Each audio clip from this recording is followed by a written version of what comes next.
बुशरा बीबी ने हर मुश्किल का दलेरी से मुकाबला किया। चेयरमैन पीटीआई बैरिस्टर गौहर कहते हैं कि बुशरा बीबी की रिहाई किसी डील का नतीजा नहीं। डील से रिहाई मुमकिन होती तो बुशरा बीबी अब तक जेल में न होती। कानून के तहत बानी पीटीआई की भी रिहाई होगी। बानी पर दबाव डालने के लिए बुशरा बीबी को जेल में रखा गया। मजीद किस केस में गिरफ्तार करते हैं? ऐसा कौन सा केस है जो नहीं बनाया गया?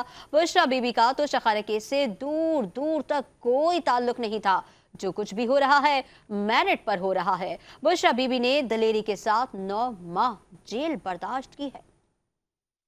किया उसमें अदालत ने बेल दी। इनने और कौन से केस में अरेस्ट करना था? कौन सी चीज़ें जिसमें पहले से आपने अरेस्ट नहीं किया? आपने उसने जो बड़े सारे एफआईआरों में भी अरेस्ट किया, उसमें अदालत ने बेल दी। आपने उसको इद्दत वाले केस में भी अरेस्ट करवा के कन्विक्शन दी, उसमें भी अदालत ने रिलीफ दी।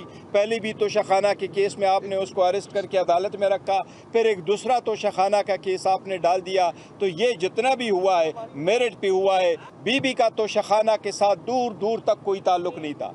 बीबी का तोशाखाना के लिस्ट में नाम नहीं था। बीबी ने कोई गिफ्ट लिया नहीं है, बीबी ने कोई गिफ्ट बेचा नहीं है, बीबी ने कोई पैसे दिए नहीं है। खान साहब की भी रिहाई होगी, अदालत के थ्रू होगी, इंशाल्लाह इंशाल्लाह इंशाल्लाह मेरिट पे होगी।